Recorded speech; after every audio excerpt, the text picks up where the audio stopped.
الحمد لله وكفى وسلام على عباده الذين اصطفى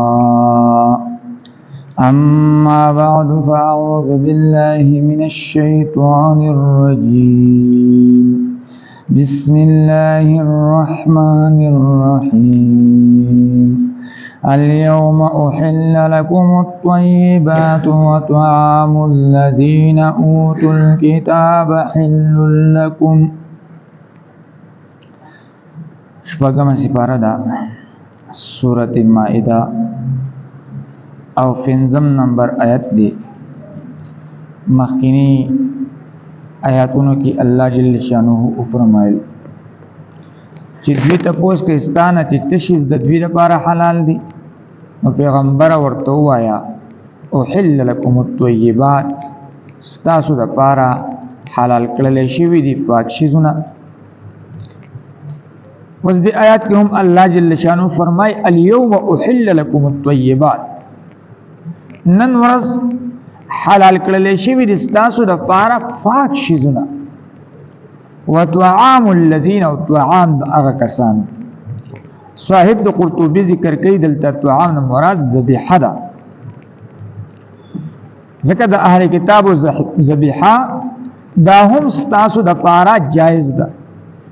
دا نور شیزونه کوم دي دال شو یا لوبیا وغیرہ د خو د کافرانو جایز دي، ودلته مراد تسره ذبیحه ده. یعنی دا اهل کتابونه مراد يهود او نصارا دي.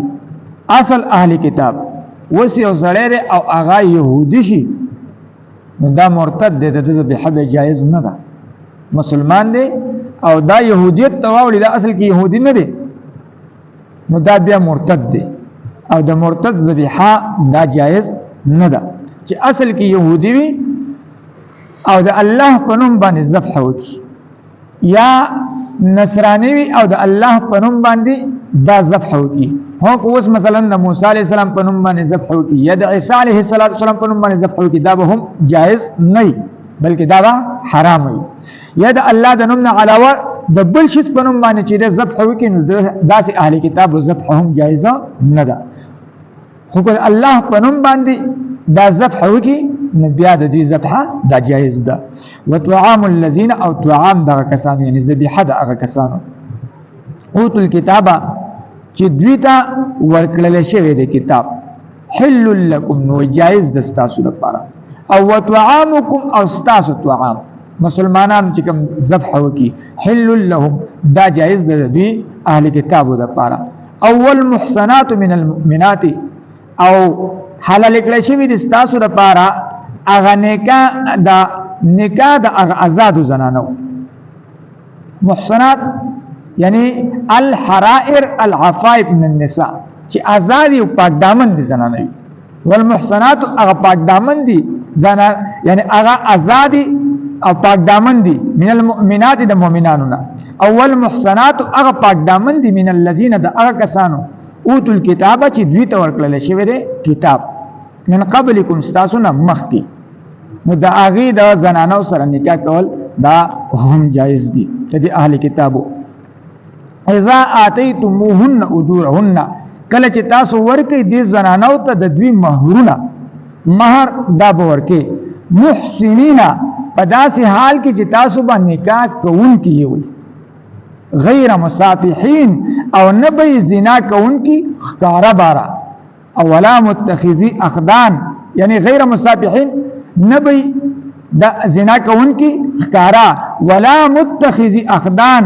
او نبی نیون کی پټو دوستانو لره.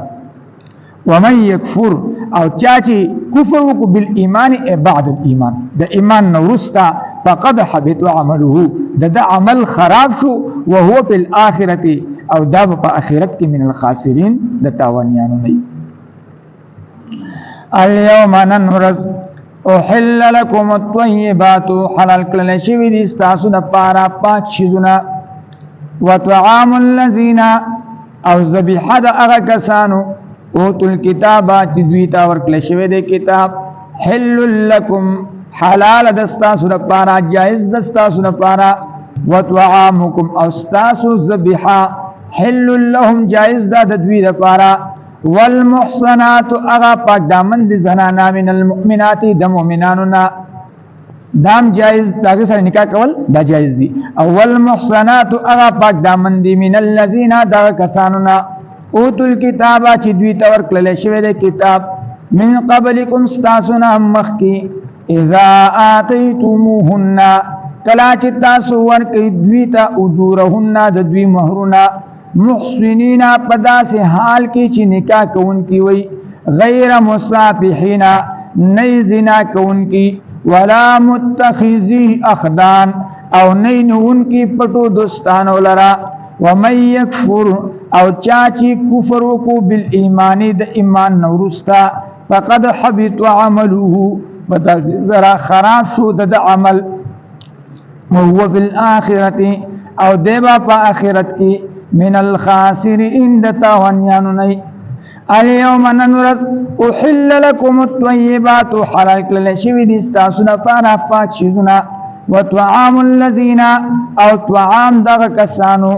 اوتو الكتابا چی دویتا ورکل شوی دی کتاب حل لكم حلال دستاسو دپارا وطعامكم او استاسو طعام حل لهم حلال دی دوی دپارا والمحصنات اغا پاک دامن دی زنانا من المؤمنات د مؤمنانونا والمحصنات اغا پاک دامن دی زنانا من الذین دا کسانونا اوتو الكتابا چی دویتا ورکل شوی دی کتاب من قبلکم استاسونا مخکی اذا آتیتموهن کلا چی تاسو ورکی دویتا اجورهن د دوی مہرنا محسنین پدا سے حال کی چی نکاح کون کی وی غیر مصافحین او نئی زنا کون کی ولا متخذی اخدان او نئی نیون کی پٹو دوستانو لرا ومن یکفر بالایمان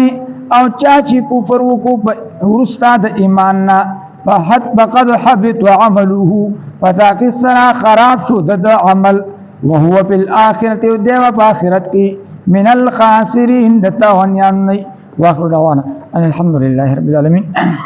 اللہ سماوات پری ان فور فور د عمل کول توفیق راکړي الله دا درس په خپل دربار کې قبول او منظور کړي الله زمون هر قسم شرعي حاجات د خپل خزانه غیبونه پوره کړي څومره بیماران دي الله صحت کامله عاجله مستمره ورته نصیب کړي څومره قرضداري الله دا غیر قرضونو د خپل خزانه غیبونه بندوبست کړي الله څومره مسافرونه دي دکې مونږ خپل کوون ته چې اغلا ول حلال رزق دا ول خپل کلی علاقه کې چې مونږ ټول ته چې اغلا کې الله خپل رحم کرم فضل الله غنو کی د خپل قهر د غضب د غزینا مون محفوظ کی دنیا او آخرت دواړه خوشالیان لري وصلی الله تعالی علی خیر خلق محمد علیه